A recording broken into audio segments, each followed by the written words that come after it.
All right, welcome back, everybody, to another episode of OA News Overtime. I'm Jordan Hill with Justin Lee. Jordan. We're back again, and in the flow of summer, and as funny as the heat wave, and we might have thought, we can kind of coast. There's not going to be a whole lot going on this summer. No, brother.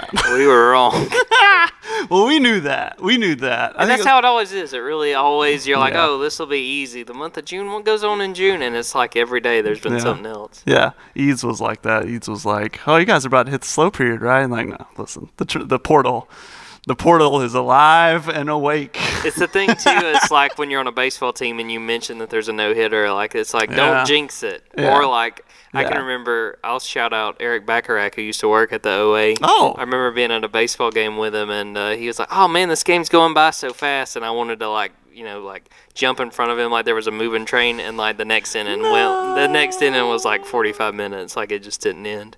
You were in Columbus then? Yeah, I was in Columbus, and he covered the Titans. He covered the Titans for a minute. He did, and now he's going back to school, so he's getting himself an education there. We like that. We like school here at the OA We News. love it, folks. We love it. We also love starting our timer when the podcast starts. I'm 0 for 2 on the last 2 episodes of doing that. Just giving you a little assist there. Yeah, I appreciate it. Well, sort of like you were mentioning, Justin, the portal. Yeah. Some news. Really, we need to start with Auburn men's basketball. Right. 2 big developments over the last week or so. Starting with JT Thor announced he is going to stay in the draft. He's not coming back to Auburn. As anticipated. Yeah, as we kind of expected at this point. So let's start with JT. Sure. Thoughts on that? Thoughts on his decision after just a freshman year at Auburn to decide he's going to stay pro and test his stock and see where he's able to go in the NBA draft. He's a freak, man. He's a freak of nature and a freak athlete, and that's what they're loving. That's what they want to see. That's what they want out of him, and get him up there and maybe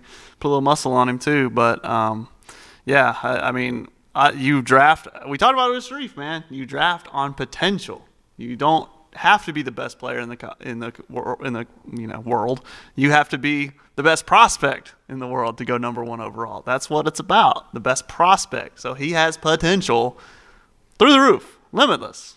If he can, maximize that frame, the things he's able to do at his size, it's unreal. So, yeah, it makes a lot of sense for him to go ahead and go. If they see that value, it was just a matter of if they saw the value, and they did. If they didn't, if they were blind to it, then maybe come back. But they see the value in what he has. I agree, and the last time we talked to Bruce, or really the second to last time we talked to Bruce was in Birmingham, and he talked about JT, and he talked about he's going to get drafted, is what he said. And he said some NBA team's going to fall in love with him. And I think that's the thing. It only takes one. Yeah. And there's going to be a team that sees his potential, because I think we saw his potential at Auburn, with the way he played in some of those games. I want to say that might have been the Kentucky game that he played so well in last year. Sure. And has shown, it's just so funny watching him, the way he shot threes and was pretty accurate for his size, shooting from outside. And obviously his frame and what he could be if he puts on more muscle. I think it makes a lot of sense from his standpoint. I think if you're Auburn, you would have liked to have him come back. He could have grew his game. But he's got a chance to be drafted. And I saw, obviously, you can only put so much stock in mock drafts, but there's mock drafts that have JT going in front of Sharif. Right. I don't think you can blame JT for this decision. It was fun to watch him this past season, but if he sees a real legitimate opportunity for him to be drafted and maybe go in that first round, I think you can't really argue with it and making the most of the chance you have and provide for your family and go play pro. Right. It's like who needs that guy, right? Like, you don't have to be LeBron or whatever. You don't have to be a top scorer to get drafted. It's who needs that guy, right? You could be a great college player like someone like Seth Williams who tumbles in the draft, and then a guy like Jack Driscoll has a long career in the NFL ahead of him because he feels a need, because he's a lineman and they need those, right? So, yeah, for JT, that's the same thing. Like, somebody might need that spot, So I could see him going ahead of Sharif if someone feels that they need that. So, that's kind of one of the things that I feel like Auburn fans in particular, not to trash all Auburn fans, I'll do that later. We'll get to that. That's the third segment. When we talk about, basketball players getting drafted and they're like, oh, he didn't score 20 points a game, why is he going to the NBA? And it's like, well, he feels a need. Just like in football, the O-lineman feels a need. There are different positions and different needs. So, yeah. Well, the thing that kind of just struck me talking about JT right now is something Bruce talked about a lot during his freshman year was that he reclassified. I mean, he very well, for the guys that went to college, it's got to be probably one of the younger prospects. So I would think that would be intriguing. More upside. You compare him to someone who's a little more developed, and you may say, well, look, this guy's got a lot more room to improve his game, to grow, and also to grow physically. I mean, he may not be quite done growing yet. So I could see a lot of appeal. And again, like we're saying, it just takes one team to say, we really like this guy's upside, and let's take a chance on him. Right, 100%. So switching from JT, who is, going to stay in the NBA draft and test his luck there. Some more news as far as Auburn men's basketball is concerned. Desi Sills, who was going to be coming over from Arkansas. Turns out there have been some rumors over the last few weeks regarding his situation. He is not coming to Auburn. He's going to go to Arkansas State. From what we can tell, is a situation as far as credits. His major at Arkansas is not offered at Auburn, and I think that was a piece of the puzzle. And Bruce said it's in his best interest academically to go somewhere else. So how big of a loss do you really think losing a guy like Desi, who was going to be one of two guys with SEC experience that was transferring over? Is this cause for concern, or how big of a loss is not having Desi going to be for the next year's team? Well, Jordan, we'll say the quiet part out loud. The problem is you ran off Trey to get him. That's the thing. When Desi committed is when Trey Alexander left. Yes. So that's but Trey Alexander, who has since committed to Creighton. Creighton, right. But the thing is, I mean, it is what it is. But you at this point, you're going after experience because he was an experienced guy. But that's why they got him. We assume is because they went through that season last year where they weren't as good as they wanted to be because they had a lot of young players. Like, hey, we need defense and experience. So they went after Xavier Pinson, went after Desi, got Desi of the two of them. Now looking ahead, you got to go after some experience to fill the roster. Because like we said, there's two spots now. Because JT had one spot and Desi had the other. And now so there's two spots. You may not get to all 13, but you probably might get one more. You could go to 11, but they could get one more. So, I'd say you got to go to see somebody at some mid-major who's, a good player, experienced player. Like, hey, man, you want to play in front of 9,000 people? Here's your shot, right? Try to find that perfect fit.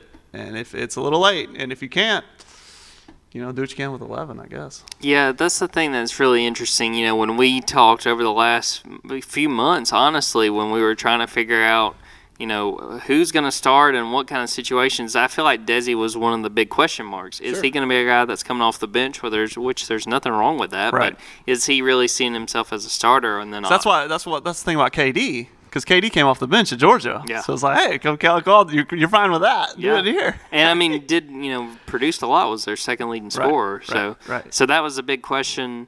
With Desi, and obviously now he's not coming. And question answered, Jordan. Open and shut case. Open and shut case, Johnson. But, what's going to come next? You would have to think because there's two spots, they'll at least fill one. And do you maybe go try to get another guard? Because that's something that, Bruce talked about. Basically, the horrors of last season, they were so short in the backcourt. Do you try to just make sure that, no matter what, that's not going to be an issue for us this year? Because I'm sure that there's more guys that are still out there in the portal that can produce, whether that's just coming off the bench or, maybe a bigger role. But, obviously they've gotten a lot of talent and I think it's fair to say, more talented than they were coming into the offseason. But are they going to try to fill those spots? Or something you mentioned on previous podcasts, maybe they give one of those walk-ons a scholarship because they have the opening. Buy your stock in Chris Moore. That makes a lot of sense. I think he's going to be playing a little more than anyone realized. A little bit more than anyone realized. Hey, man. Invest in Chris Moore. If you're an Auburn fan, you're a Chris Moore fan now because I think he's going to be playing some quality minutes. It makes sense. It makes a lot of sense. Yeah. And it'll be, again, sort of what we opened the podcast talking about.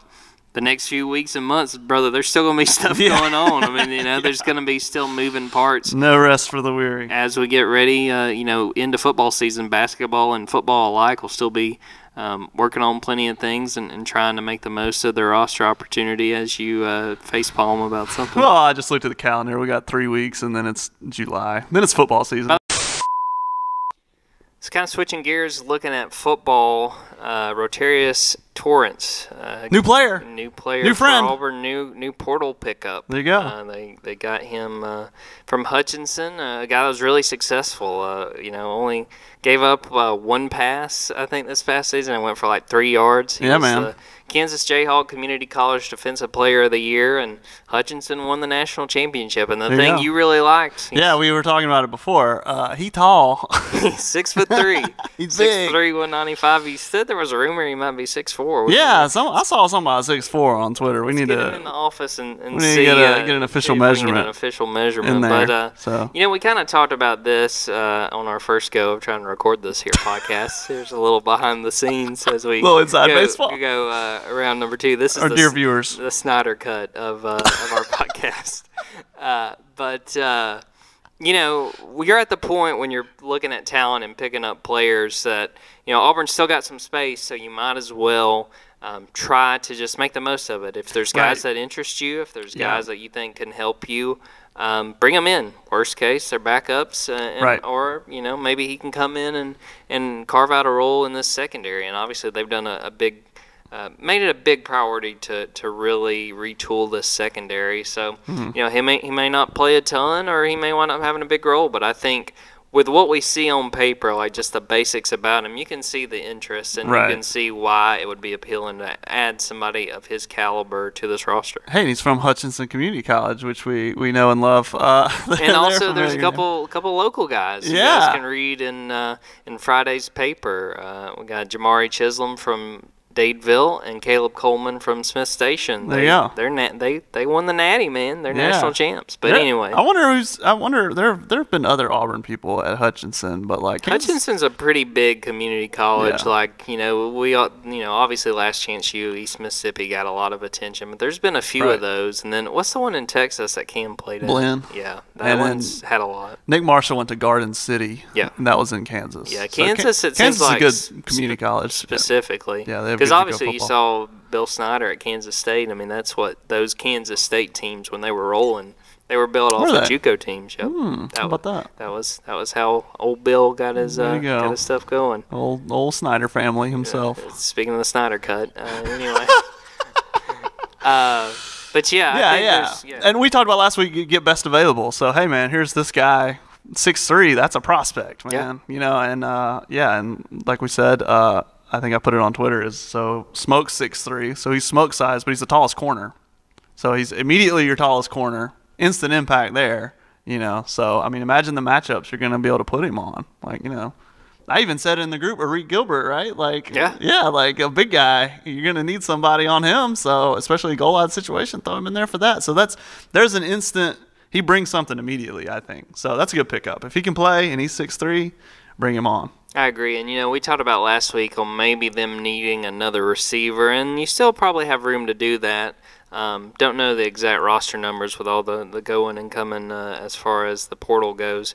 But, again, this is kind of the point in the year, and, we're not really that far away from fall camp to you're probably kind of wrapping up any additions you're going to make. But I see the appeal there, and we'll see what he's able to do. Right. Awesome. Football transfers. Should we address the elephant in the room, Jordan? Let's do it. Again. Yes, and I'm telling you guys, you missed a great – we would have won awards for the discussion we had. We're going to do it again. Here we go. But speaking we might can keep it more focused this time because I went off on a ledge. It was about a 9-minute just absolutely just tearing down the system. You can't trust the system, folks.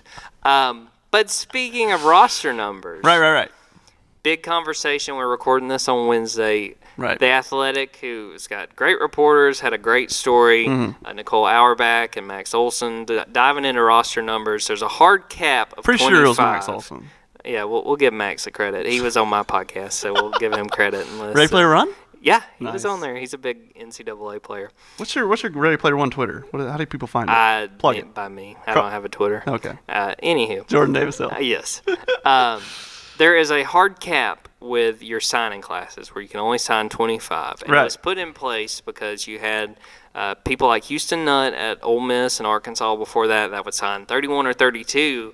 The guys would come in, there wouldn't be room for them, and then you'd have to, blue shirt, gray shirt, red, white, and blue, whatever, shirt you got to do to manipulate the numbers and get them to find space for them on your roster. Right. And it's already janky because you have an 85 limit. You can sign 25, so like 15 magically are accounted for people getting arrested and kicked off the team or whatever, right? So there's a lot of discussion, and this story was from the coach's perspective of, the coach's perspective. We don't have a lot of wiggle room because of transfer portal. We should kind of get rid of that cap or maybe rethink the cap. And Justin, you had some thoughts. As I like to call it, the coach's perspective. What are the millionaires complaining about today? So, yeah. My thing is like, and this is my immediate response is like, oh, okay. I'm going to say this again so that the camera doesn't die on us Do again. your best, Jim Carrey. I'm going to say it again real closely, right? Oh, I'm sorry. The players are becoming less replaceable? I can't replace these guys leaving? My athletes are becoming irreplaceable? Good.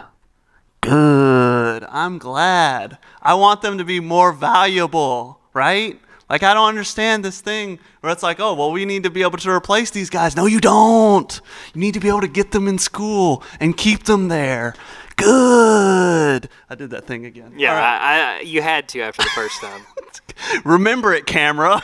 Don't delete it this time. I think that's the point that really made the first episode go off the rails. But anyway. I think the NSA was listening and turned our camera off. No, you guys would have loved the uncut version. No, it was fantastic. But yeah, I agree with you. I always will lean on the player side, and that's something you talked about before. Was like, if I'm going to be biased toward the players, then guess what? Yep, biased toward the players. Because the thing we talked about was the fact that, say you're a coach and you go 3-9, you go 4-8, you somehow keep your job, but you're obviously going into the next season on the hot seat. Right. What is going to stop you from basically gutting your team and go pull from the transfer portal? There would be nothing stopping you from doing that. No, you could fire your entire roster and bring in 50 kids. And like you said, the transfer portal, if you're Alabama or somebody like that, anybody from any school will come to you. Anybody from anywhere. You can pick up all the best players from every team you played all season and rebuild your roster. Who wants that? No one wants that. The coaches want that. Yes. That's where I'm at. That's where I get fired up and angry. I'm also angry about the technical difficulties we're facing today. That just sort of added to it. That was the cherry on top. Well, the thing we talked about, and I thought you made a really good point, was that they talked about, well, maybe we don't get rid of this cap. We rethink it. Maybe it's a 2-year cap where it's a certain number. Right. But the thing is, the bottom line is, no matter what kind of regulations or rules you put in, coaches are going to do everything they can to work their way around it. I mean, that's why the rules are there. That's why the rules are there in any sport. You're going to work up to that line and maybe cross it here or there, when you can, when you think you can get away with it. Because it's really about manipulating the numbers. Because it's, back counting signees, which I've had to sit down and really study because it's like a whole, well, there was 5 places in this class, so we can, it's just roster manipulation. They call it roster management. That's not really what it is. It's roster manipulation to make the numbers work so you can make the most and maximize what space you have given, the limitations with the 85. Do you want to just trust the coaches? There's millions of dollars on the line for them. No, I don't trust them. They're going to do it. I think even the best coaches, at the same point, you're more often than not going to work in your best interest. But that's what they're there for. Right. And like you said, so Texas State once had a all transfer signing class. That's what this past signing class, their spring, didn't add any high school guys. It was all transfer. Yeah, so when someone's on Twitter replying to me and they're like, oh, you really think they'll cut all those players? And somebody will. Somebody will. I mean, think about there's 130 teams. You can't. Somebody gonna do it. Somebody in a bad situation is going to say, all right. Like we say, hey, you maybe have a 4-year contract. You're at the end of your 3rd year. You go 3-9 or whatever, and then you want to deplete. You want to redo your entire roster to convince all the boosters and everyone else that there's hope on the horizon, right? You would do it, and in fact, Not going to say any names. It happened here at Auburn with a certain athletic program recently with a former coach rehauling the entire roster. It would happen in football too. Yeah. And I think the point to be made is, one, it's a good story that we're talking about. Like, it's not like done in bad faith or anything like that. And the conversations we've had, and you've had on social media were all positive discussions about it. But it's a point of, like, really think about it from the player's perspective here. Right. Now, the Athletic may be Let's be careful. I know a lot of people listening, or both people that are listening, might have canceled their subscription maybe like this time last year. I don't know why, Who knows? But Nicole and Max, good people. Well, yeah, I've had Max again on the podcast. Well, so you good. do the story, and now we know what those coaches think, right? Yeah. It's not about the story. Yeah. It's about what they said in it, and now we know what they said. Yeah. Right. Agreed. Anyway. I mean, because we talked about. And there's a lot of coaches in there, and we're not going to isolate any one of them. But somebody will take advantage of this, and I mean, I don't want to point fingers, but Missouri State's got Bobby Petrino, so that's where my focus is completely. I'm just locked on see what Bobby does, but I won't name any other names just because I think it's pretty fair to throw Bobby under the bus. Dude, I don't know, man. It'd be messy, and that's my thing, man. It's like someone on Twitter was like, and most of it was a healthy discussion, but someone on Twitter was like, well, the players have so much power now. Now the coaches need to get some power back. And I said, no, they don't. They don't. There's not an infinite amount of power. I'm on the tug of war side where I want the players to have all the power. Like, I don't care. And the thing we talked about, you had mentioned like a union. Well, they don't have those, and me saying that Pat Fitzgerald just kind of shifted uncomfortably in his chair, like just felt a cold chill go down his back. Because in these stories, there's no representative of the players. Because there isn't one, because one doesn't exist. There's not a leader of the Players Association or anybody you can. Derek Fisher, walking through that door. There's no one you can like talk to, right? So that's one of the tough things about. That's why I'm like, oh, what are the millionaires complaining about? And it's like, well, because there's no other perspective. There's nothing else we can do. I mean, of course a coach would want that. Of course they would. They want everything they can get because they're gambling on millions of dollars trying to get their new extension. Well, shifting gears from the college football coaches who spend their summer playing golf to the Auburn golfers. Hey, what a transition. I was just sitting there like, how am I going to get there? How am I going to do it? That'll cheer me up. Well, I did it. Andrew Kazan from Auburn with a Kozan. I'm sorry. Saying it, from the first take. Well, I assume it's like Alex Kozan, the football player, but I don't know. I think you're right. Sorry, Andrew Kazan, no, you're good. He is qualified for the U.S. Open.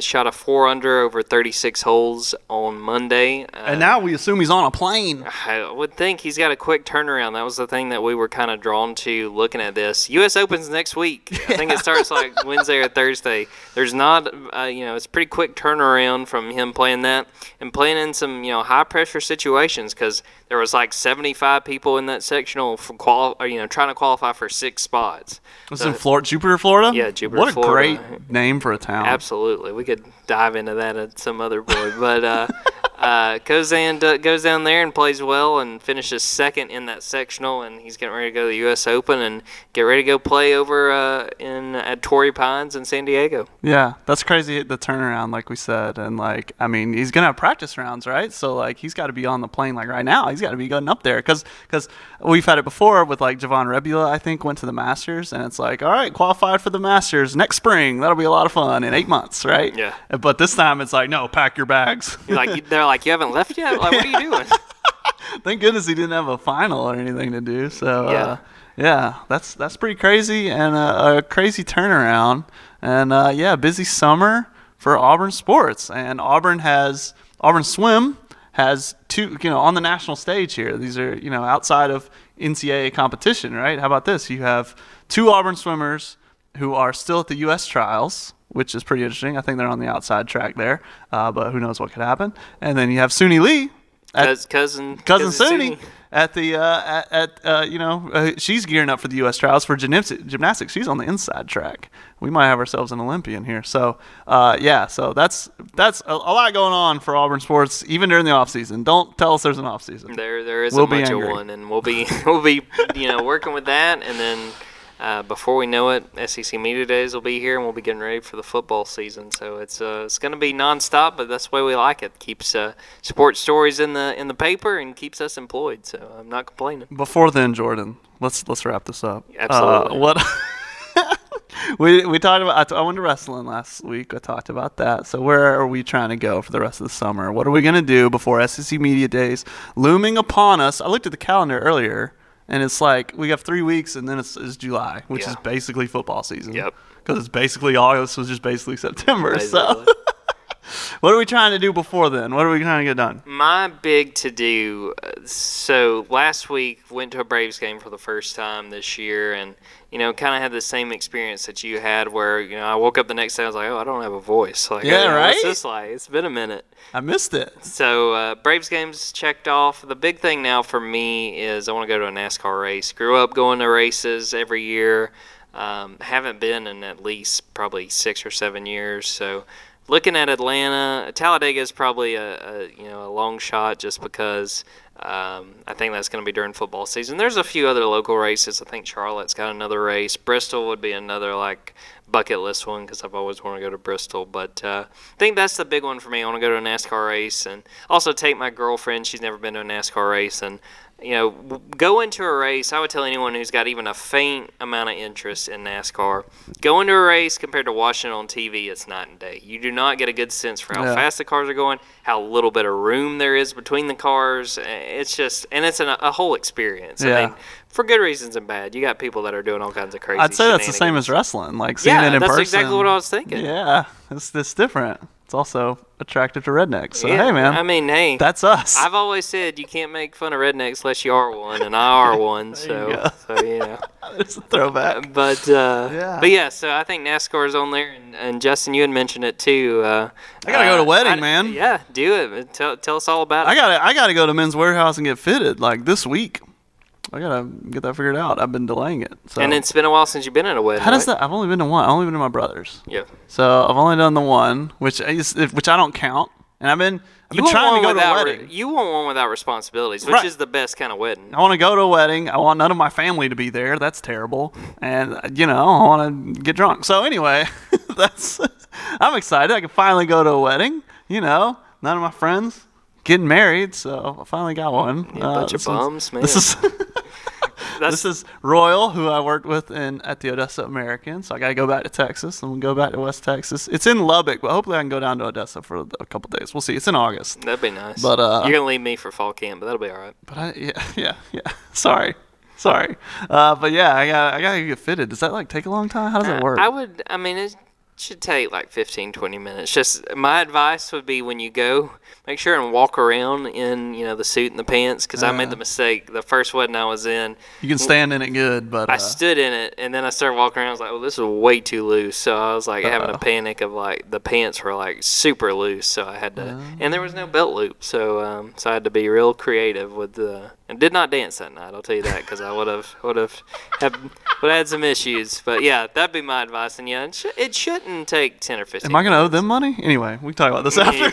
This will be the third podcast we record today. What do you think? Yeah, we'll do it. Well, let's wrap this thing up. We're stir crazy. Yeah, we're ready to get out of here. Internet, but our SD card ran out of battery halfway through this thing, so it ran out of room, and it just was a whole ordeal. Ran out of room. I'm sorry. So sorry we're jostled, but we did the best we could. We did great. I'm proud of us. I think we did a great job. And until next time, I'm Jordan Hill. That's Justin Lee. Until we come back, take care.